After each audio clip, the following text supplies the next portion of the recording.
Mbak Hiba dipimpin teman-temannya untuk berdoa.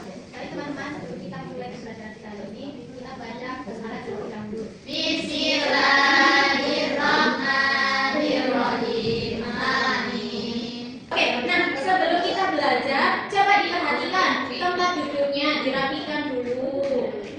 Oke, sudah rapi ya? Oke, anak-anak, sekarang ibu mau tanya nih kalian.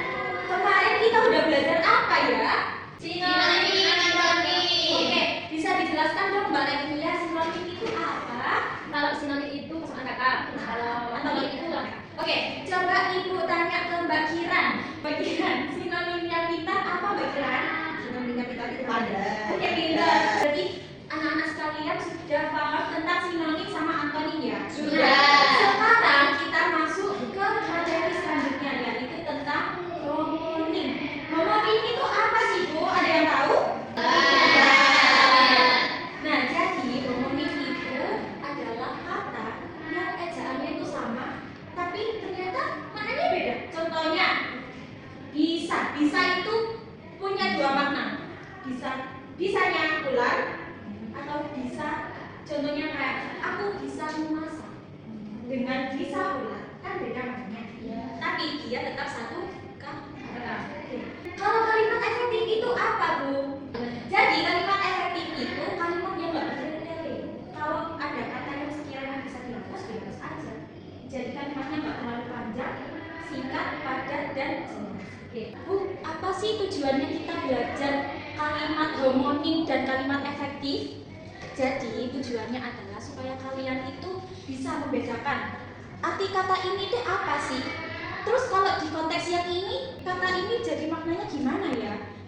Sedangkan tujuan dari kalian belajar tentang kalimat efektif adalah supaya kalian bisa mengubah kalimat-kalimat yang tidak efektif itu menjadi kalimat yang efektif. Sehingga nanti kalian ketika berbicara, ketika membuat surat dan lain-lain, kalimatnya itu nggak terlalu panjang atau nggak terlalu long text. Untuk materi kali ini, Ibu merefleksikan ke sebuah cerita celengan bambu Tono.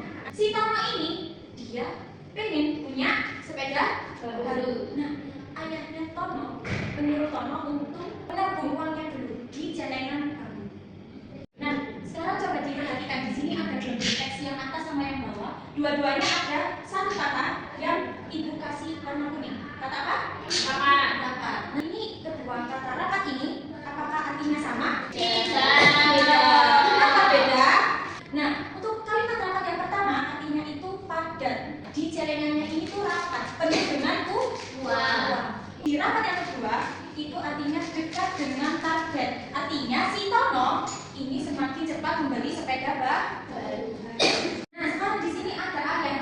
Ayah bilang, bagi seluruh siswa-siswi yang rajin menabung akan disayang orang tua. Kira-kira kalau kalian dibilang seperti ini, kalian bingung nggak? Bingung. Kenapa?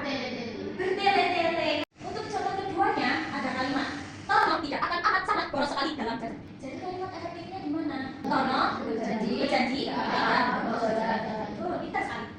Sekarang Ibu mau kalian semua yang ada di kelas ini menjadi detektif kata. Jadi Ibu ada tantangan untuk detektif dan nanti kalian kerjakan dengan kelompok kalian. Ibu membagi dua buku ya, kanan sama kiri.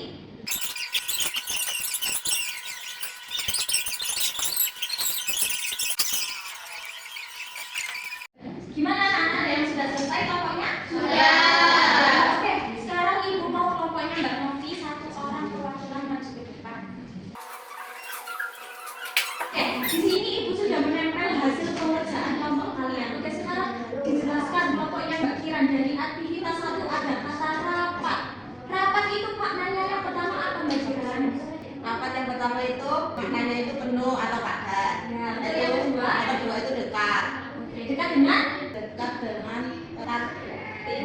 Oke, tepuk tangan dulu buat Mbak Kira. Oke, sekarang perwakilan kelompok yang kedua siapa yang maju? Nih, saya. Oke, ayo Mbak Levia. Sekarang Mbak Levia lihat perbedaan aktivitas 1 sama aktivitas punya Mbak Levia. Kira-kira sama nggak ya? Sama, hampir mirip ya. Sekarang coba dilihat aktivitas yang kedua. Bagi seluruh siswa-siswi yang rajin menabung akan disayang orang tua. Kalimat efektifnya seperti apa?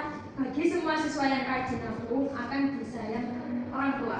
Oke, tepuk tangan dulu buat Mbak Levia. Oke, anak-anak.